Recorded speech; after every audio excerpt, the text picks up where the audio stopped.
네, 오늘은 서로서로 인사했으면 좋겠는데요. 은혜 받읍시다. 서로서로 인사할까요? 네, 오늘은 이 은혜 마지막에 해석이 되는데요. 이 은혜를 꼭 받았으면 좋겠습니다. 네, 금요일은요, 그리스도의 고난을 따라가는 것이라는 제목으로 함께 말씀을 나누고자 합니다. 금요일 본문은요, 가정에서의 성도들의 자세에 관하여 우리들에게 언급하는 내용인데요. 가정 안에서 주인에 대한, 종에 대한 자세를 우리에게 알려주고 있습니다. 또한 종으로서요, 고난당함에 있어서 하나님을 생각하고 그리스도의 모습을 본받는 내용을 전달하므로 우리 크리스찬들이 따라가야 하는 방향이 어디인지 제시하고 알려주고 있습니다. 사랑하는 성도 여러분들, 오늘 우리는 주님의 종된 자녀로서요, 어떻게 살아가야 하며 어떠한 고난을 따라가야 하는지에 관하여 말씀을 함께 나누도록 하겠습니다. 금요일 본문은 과거 당시에 가정 가운데서 허락된 종과 주인의 관계를 먼저 다루고 있습니다. 자, 그렇다면 오늘날은 어떠할까요? 오늘날에도 종과 주인, 그런 관계가 존재할까요? 존재하는 나라도 있고요. 우리나라 같은 경우를 보면 제가 생각하기에는요, 주인과 종의 관계보다 갑과 을의 관계로 존재한다라고 저는 판단이 됩니다. 마치 세상을 주무를 수 있는 힘이 있다라고 생각하는 사람들이 갑이고요. 여러 가지 아픔, 고통, 정신적인 스트레스를 받으면서 약자의 모습으로 살아가고 있는 위치에 있는 사람들이 을이 아닌가, 그렇게 생각을 해봅니다. 즉, 한국 사회의 갑과 을은요, 금요일 본문에 나온 과거의 주인과 종의 관계와 매우 비슷하다 할 수 있습니다. 그렇다면 오늘날의 종의 신분과 더욱더 가까운 을의 관계에 있는 자녀들, 어떻게 살아가야 하는 것일까요? 계속해서 을의 관계로 살아가야 하는 것일까요? 아니면 또 다른 반전의 모습, 그런 모습으로 살아가야 하는 것일까요? 아마 오늘 본문은 듣기 싫은 본문일 겁니다. 오늘 본문은 우리에게 길을 제시해 줍니다. 그 길이 무엇인지 함께 읽어볼 텐데요. 금요일 본문 18절 읽어보도록 하겠습니다. 사환들아, 범사에 두려워함으로 주인들에게 순종하되 선하고 간용하는 자들에게만 아니라 또한 까다로운 자들에게도 그리하라. 아멘. 사환이란 종들이다 라는 뜻입니다. 그들에게 주어진 명령 무엇입니까? 범사에, 즉 모든 일에 두려워함으로 가정의 주인들에게 순종하되 선하고 간용하는 자들 뿐만 아니고요, 까다로운 주인에게도 순종하다, 그렇게 우리에게 명령하고 있습니다. 덕망이 있는 주인에게 대부분의 사람들은 순종을 잘 하니까요, 그 내용은 넘어가고요. 그렇지 못한 주인에 관한 내용을 이 시간 함께 성도 여러분들과 살펴보고자 합니다. 참고로 까다로운 자라는 단어는요, 헬라어로 스콜리오스입니다. 이는 구부러진, 삐뚤어진 뜻으로 완고하고요, 악하고 불공평하며 자기 고집이 강한 사람, 그 사람을 지칭할 때 사용하는 단어입니다. 이러한 주인에게 우리가 어떻게 해야 한다고요? 순종하라고 합니다. 오늘날에 살아가는 젊은 친구들에게 이러한 상사 밑에서 갑과 을의 세상에서 살아가면서 계속해서 이러한 모습으로 을의 존재로 있으라고 한다라고 우리가 권면하면, 순종하러 한다 권면하면 어떡할까요? 아마요, 몇 날이 못 돼서 퇴사하고 말 것입니다. 그만큼 오늘날의 시대는요, 사람의 인권을 존중하는 시대로서 이러한 상사에게 순종하기 힘들다라는 뜻입니다. 그렇기 때문에 을의 관계에 있는 오늘날의 자녀들은요, 부당함을 당하는 것이 아니라 쉽게 사직서를 제출하고 다른 직장을 찾습니다. 그렇다면 그 당시 종들 이렇게 쉽게 사직서 제출하고 헤어질 수 있었습니까? 아니겠죠. 헤어지기 어려운 관계이다 보니까요. 그들은 고달픈 생활을 계속해서 이어가야만 했습니다. 참고로 그 당시에 초대교회 성도들을 살펴보니까요. 금요일 본문을 통해서도 알 수 있듯이 종의 신분들이요. 많이 있었다는 것을 우리는 배울 수 있습니다. 그들에게 교회에서는 어떠한 가르침을 알려주었을까요? 바로 주 안에서 우리는, 즉 주인이던 종이던 간에 우리는 모두 다 주 안에서 한 형제라는 것을 종들이 배웠습니다. 이 말씀의 종들이요, 말씀을 왜곡함으로 무질서한 모습을 보이는 종들이 많아졌고, 그 안에서 그리스도의 순종의 모습과 하나님의 선하심이 사라짐으로 주인들에게 불순종하는 모습들이 계속해서 나타나게 되었다라는 겁니다. 이로 인하여 가정과 사회 문제들이 발생하게 돼요. 그로 인해서요, 교회가 오히려 박해를 받는 모순적인 모습이 발생하게 되었다라는 겁니다. 오늘날로 치면요, 갑과 을의 관계 중에서 크리스찬으로서 참고 인내함으로 갑을 존중해줘야 하는데, 눈에는 눈, 이에는 이로 갚음으로써 세상의 뉴스에 나오거나 대한민국의 국민들이 다 알게 되므로 교회가 덕을 세우지 못하는 모습들이 빈번하게 나타나게 되었다라는 겁니다. 즉, 갑뿐만 아니라 을 또한 인권과 평등이라는 주제 가운데 갑이 되어서 사람들을 무시하는 경향들이 있었다라는 겁니다. 이를 그 당시 말로 바꾸어서 말을 하잖아요. 주 안에서 모두 다 형제인데 왜 우리가 주의 말에, 주인의 말에 순종을 해야 합니까? 그런데 그들이 오해한 것이 있어요. 저번 주에 설교했던 본문을 여러분들이 기억하실 겁니다. 세상을 주관하시는 분이 계세요. 아무리 평등을 외치더라도요, 그 당시의 문화와 시대의 흐름까지 우리는 말씀 안에서 존중해야 할 줄로 믿습니다. 무슨 뜻이냐? 이 세대는요, 평생 하나님의 말씀, 그 선한 말씀 따라올 수 없는 세대입니다.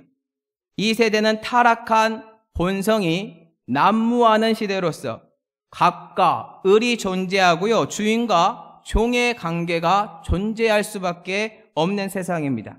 즉, 우리가 죽어서 천국에 가거나 예수님께서 재림을 하기 전까지는요, 계속해서 반복해서 벌어지는 죄악이 넘치는 장소가 현재 우리가 살아가고 있는 이 땅이다라는 뜻입니다. 그렇기 때문에 우리는 이 땅에 살아가면서 왜 세상의 왕과 국가의 제도에 순종을 해야 하며 가정의 주인에게까지 순종을 해야 하는지에 관하여 오히려 더 고민을 하고 묵상을 해야 한다라는 뜻입니다. 그렇다면 우리가 까다로운 자들에게 순종을 해야 하는 이유, 그 이유가 무엇일까요? 그 이유를 우리가 찾지 못한다면요, 우리는 오늘도 인권을 외치면서 세상의 제도는 바꿀 수 있을지 모르지만요, 그리스도의 고난을 따라가는 것이 무엇이며 하나님의 영광 가운데서 진정한 인권과 세상의 제도를 바꾸는 것이 무엇인지는 깨닫지 못할 겁니다. 지식과 문명과 인권의 발달로 인하여 분명 모두가 평등한 세상은 계속해서 앞당겨질 것입니다. 그것이 성경적이고요, 세상 사람들이 원하는 평등의 세상이니까요. 하지만 그 길이 아직 멀고요, 타락한 본성 가운데서 누군가는 자꾸 군림을 하고 싶어하고 사람을 무시하고요, 종부리듯 할 겁니다. 그래서 오늘도 답답한 현실에 한탄이 나오는 겁니다. 왜냐하면 이러한 악순환 속에서 우리뿐만 아니고요, 주님을 모르는 사람들, 그들은요, 길을 잃어버렸어요. 자, 금요일 본문 25절 상반절 한번 다 같이 읽어보도록 할게요. 너희가 전에는 양과 같이 길을 잃었더니. 아무튼 요즘은요, 가정에서 주인과 종의 관계를 찾아보기 어렵다는 거예요. 종들이 순종을 하지 않으면 계속해서 주위에 있는 사람들이 길을 잃어버릴 수 있다는 것을 먼저 가지고 가면 좋을 것 같습니다. 오늘날에 보면 갑부집 정도가 돼야 그 집의 지배인, 청소를 담당하는 분, 요리하는 분 등 그렇게 주인과 종이라고 말하기보다는 갑과 을의 관계로 존재합니다. 세상이 참 많이 바뀌었죠. 만약에 아직도 우리가 종이나 을의 위치에 있다고 가정을 했을 때 우리 보고 어떻게 하라고 지금 성경 말씀이 선포하고 있습니까? 듣고 싶지 않겠지만 순종하라입니다. 성도 여러분들은 어떻게 하시겠습니까? 그 사람이 잘해준다면 다행이겠죠. 근데 잘해주지 않는 주인이어도 순종하시겠습니까? 어렵습니다. 그렇다면 이제부터 왜 우리가 순종을 해야 하는지에 대한 답을 하나하나씩 찾아갈 텐데요. 우리가 취해야 할 올바른 길에 관하여 배워보도록 하겠습니다. 종의 위치라는 것은요, 오늘날로 치면 약자입니다. 약자의 위치에 있는 사람들이 종이고 을입니다. 그 약자의 위치에 있는 자, 부당한 대우를 받게 되고요. 그리고 우리가 어떠한 위치에 있는지 그 자리에서 고민을 해야 돼요. 많이 힘들고 슬픕니다. 그때 크리스찬들이 할 수 있는 생각이 무엇일까요? 하나님을 생각하는 것입니다. 그 당시의 가정을 오늘날의 사회로 조금 확대시켜서 말씀을 전해보도록 할게요. 사회에서요, 갑과 을의 관계로 직장 생활을 하고 있습니다. 부당한 일이 자꾸 벌어집니다. 자신이 해야 할 일이 아닌데도 불구하고요, 자꾸 상사가 그 일을 시킴으로 고난을 받고요, 또 자신이 이루어 놓은 공로를요, 상사가 뺏어가는 모습을 보게 될 거고요, 또한 아픔 속에서 자기가 한 일도 아닌데 상사로부터 욕을 먹는 그러한 을의 관계가 계속해서 오늘날에도 존재하게 되어 있다라는 겁니다. 그때 주님을 믿는 종된 우리 어떻게 해야 될까요? 다 같이 금요일 본문 19절 읽어보도록 하겠습니다. 부당하게 고난을 받아도 하나님을 생각함으로 슬픔을 참으면 일은 아름다우나. 아멘. 답은요, 하나님을 생각해야 한다. 성도 여러분들은요, 아픔 속에 있을 때, 고난 가운데 있을 때 분명히 하나님 생각하시면서 기도하신 적들이 있을 겁니다. 눈물이 날 정도로 비참합니다. 아픕니다. 그때 그 슬픔을요, 하나님이 나와 함께 하심으로 나의 행위를 지켜본다는 것을 꼭 믿으셔야 합니다. 그게 아름답다라고 성경은 선포하고 있습니다.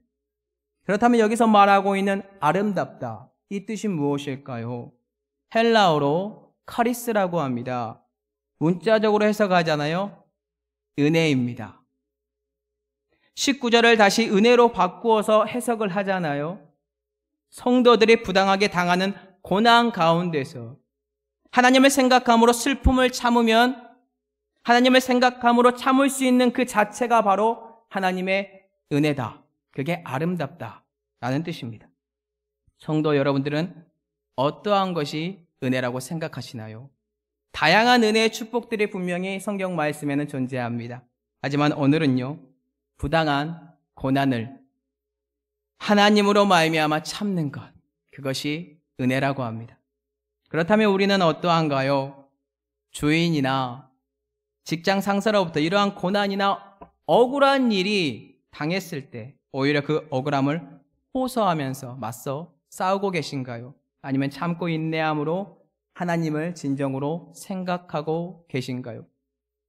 참고로 저는요, 저희 부모님의 훈계와 양육 덕분에 부끄럽지만 하나님을 생각함으로요, 이러한 일이 있을 때 입술을 지킵니다. 그리고 행동을 지킵니다. 부모님의 성경적인 말씀으로 양육해 주었기 때문이에요. 그런데 제가 겪은 세상이라는 울타리 밖으로 나와서 보니까요, 그렇지 못한 경험들을 참 많이 경험하게 되더라고요. 거룩해 보였던 크리스찬들이 억울하다라고 소리를 칩니다. 교회를 어지럽히는 모습들을 자주 봅니다. 교회에 파가 나뉘고요, 조폭들을 대동하고요, 그 가운데서 나보다 윗사람의 부당한 그 명령과 그 아픔 속에서 교회를 조용히 나가면 되는데 하나님께 맡기지 않고 그 억울함을 참는 것보다 고난받기 싫다고 성을 내고 화를 내면서 양들에게 피해를 줍니다. 그런 것들을 많이 경험합니다. 세상의 사람들과 우리가 달라야 하는데 목소리 큰 사람이 이기는 문화, 한국에 있는 것 같습니다. 정말로 이러한 부당한 일이 나에게 벌어졌을 때 하나님을 생각함으로 의인이 되어 그 일을 참는 것이 바로 은혜라고 하는데, 그 모습이 아름다운 모습이라고 선포하고 있는데 이 말씀의 은혜에 누가 관심이 있을까요? 우리가 관심을 가져야 하는 말씀은요, 바로 이 아름다운 모습, 즉 하나님 덕분에 억울한 일을 참을 수 있는 은혜의 모습이 우리에게 있어야 한다라는 뜻입니다. 이 모습이야말로 진정한 그리스도의 고난을 따라가는 것인데, 우리가 이 은혜 말고요 다른 은혜만을 구하고 있는 것이 아닌지 마음에 불편함이 찾아옵니다. 사랑하는 성도 여러분들, 이 아름다운 부당한 일을 당할 때 하나님을 생각함으로 참을 수 있는 은혜를 진정으로 소망하고 계십니까? 아니면 눈에는 눈, 이에는 이, 목소리 큰 사람이 되어 당당하게 싸우고 계신가요? 베드로는 우리에게 말씀으로 가르쳐 줍니다. 금일 본문 20절 다 같이 읽어보도록 하겠습니다. 죄가 있어 매를 맞고 참으면 무슨 칭찬이 있으리요? 그러나 선을 행함으로 고난을 받고 참으면 이는 하나님 앞에 아름다우니라. 아멘. 금일 본문 20절 또한 아름답다라는 단어로 19절에 나온 아름답다라는 단어와 똑같은 카리스를 쓰고 있습니다. 즉 은혜라는 단어를 2번 사용하면서 강조하고 있다라는 겁니다. 결국 우리는 그 은혜로 말미암아 참아야 한다라는 결론에 도달할 수 있습니다. 그러니 사랑하는 성도 여러분들, 하나님의 은혜를 구하시고요, 선을 행함으로 고난을 받되 참을 수 있는 그 은혜, 하나님 앞에서의 진정한 아름다움인 선을 행함으로 고난을 참는 은혜가 있기를 예수님의 이름으로 축복합니다. 그렇다면 지금부터는 왜 이 은혜를 구해야 하는지에 대한 이유에 관하여 한번 말씀을 나누어 보도록 하겠습니다. 그것은 다름이 아니라 바로 하나님 앞에서 아름답기 때문입니다. 하나님의 은혜로 참는 것이 아름다운 일이며 그것이 은혜이며 또한 하나님 앞에 가장 아름다운 은혜이기에 우리는 고난 가운데서 참아야 한다라는 것이죠. 그리고 또 다른 이유는요, 우리가 이러한 고난을 받는 거에 있어서 부름을 받았다라고 합니다. 다 같이 금일 본문 21절 상반절 읽어보도록 하겠습니다. 이를 위하여 너희가 부르심을 받았으니, 고난받기 위해 여러분들은 부름을 받았다. 그게 이유랍니다. 이뿐만 아니라 또 다른 이유는요, 이 참는 고난을 통하여서 역사하실 하나님의 위대한 능력을 우리가 믿기 때문입니다. 자, 그렇다면요, 참을 수 있는 이 아름다운 은혜의 근원이 어디인지 알아야 우리가 더 쉽게 고난을 견디고 참을 수 있는데요, 그 근원이 어디인지 성도 여러분들 다 아시지요? 우리가 참고 인내하면서까지 고난에 동참하고요, 이러한 고난의 부름 받으면서까지 하나님 앞에서 높임받을 수 있는 이유 단 한 분, 그 근원 누구죠? 바로 예수 그리스도이십니다. 다 같이 베드로전서 2장 21절을 읽어보도록 하겠습니다. 이를 위하여 너희가 부르심을 받았으니 그리스도도 너희를 위하여 고난을 받으사 너희에게 본을 끼쳐 그 자체를 따라오게 하려 하셨느니라. 아멘. 우리가 하나님 앞에서 아름답고 고난에 참여할 수 있는 이유, 바로 예수 그리스도께서요, 우리에게 본을 보여주셨고 그 발자취를 따라올 수 있는 성령의 능력인 은혜를 베풀었기 때문입니다. 우리가 할 수 없기에 예수 그리스도께서 앞장서셔서 보여주셨습니다. 그리스도의 고난을 따라오라고요. 참고로 우리는요, 진실한 교사가 필요합니다. 그리고 그 진실한 교사는요, 본을 보여야 하는데 선생은 단 한 분, 예수 그리스도 단 한 분입니다. 그분께서 우리에게 본을 끼치셨고 고난의 길에 동참할 수 있도록 길을 열었습니다. 그 길에 동참하는 은혜가 있었으면 좋겠습니다. 창세전부터 살아계신 분이 성자 예수님이신데요. 그러한 분이 세상의 왕과 세상의 제도와 세상의 주인들에게 그 명령을 들을 필요도 없는데요. 순종했어요. 고난받으셨습니다. 그리고 욕을 당했는데요. 맞대어 욕을 하지도 않으시고요. 고난을 당하더라도요. 그들을 위협하지도 않으셨어요. 왜 이렇게까지 견딘 것입니까? 이 땅의 주인보다 높으신 이가 이 세상이라는 주인들에게 왜 굴복하고 순종하셨습니까? 이 물음 앞에 우리는 고민하고 또 고민하고 묵상해야 할 줄로 믿습니다. 그래야만 그리스도의 고난을 따라가는 의미가 무엇인지 우리가 진정으로 발견할 수 있으니까요. 그 고민이 끝난 자들은요, 세상의 주인들에게 굴복합니다. 그래야만 우리가 받는 부당한 명령으로부터요, 받는 그 고난이요, 은혜라고 느껴지니까요. 이 고민이 없으면 어떻게 되는지 아십니까? 악에게 지는 자들이 돼요. 선으로 악을 이기는 것이 아니고요, 저요. 예를 들면요, 직장 상사의 부당한 명령에 수모를 당하잖아요. 그 화를 다스리지 못합니다. 분을 냅니다. 그 화가 차오릅니다. 그러면 어떤 마음, 어떤 생각이 들어올까요? 오늘 누구 한 명만 제대로 나한테 걸려봐라. 이 악한 마음이 들어오고요. 결국 이 마음은 나보다 약한 아내나 자녀들이나 세상에 있는 종업원들이나 나보다 약한 직위에 있는 사람에게 푼다라는 거예요. 이러한 악순환들이 계속해서 반복됩니다. 그렇기 때문에 우리는 묵상해야 돼요. 그리스도의 고난, 이 묵상은 자연스럽게 했다면 그 사람이 달라졌겠죠. 그 화를 다스렸겠죠. 금일 본문처럼 부당한 상사의 명령에 순종함으로 참고 인내하되 이를 판단하시는 여호와 하나님이라는 것을 생각함으로 하나님께 모든 것을 맡김으로 은혜 가운데서 선하게 행동을 할 수밖에 없다라는 뜻입니다. 결국 그리스도의 고난을 고민하고 묵상하는 자, 그리스도의 고난을 따라갈 것이고요. 성령의 충만함으로 고난을 견디는 참된 제자들이 될 것입니다. 누가 이 아름다운 모습, 이 은혜를 따라가시겠습니까? 아마 어려울 겁니다. 몸이 많이 힘들 거고요. 마음이 아플 거고요. 남모르게 뒤에서 눈물을 많이 흘려야 할 겁니다. 하지만 여호와 하나님께서 참는 이들을 보시고 아름답다라고 칭찬해 주실 겁니다. 그렇다면 예수 그리스도께서 걸으신 그 고난 따라가는 것, 도대체 어떠한 것일까요? 가장 주인공 되시는 예수님을 다시 한번 우리가 봐야겠죠. 다 같이 금일 본문 24절에서 25절을 읽어보도록 하겠습니다. 친히 나무에 달려 그 몸으로 우리 죄를 담당하셨으니 이는 우리로 죄에 대하여 죽고 의에 대하여 살게 하려 하심이라.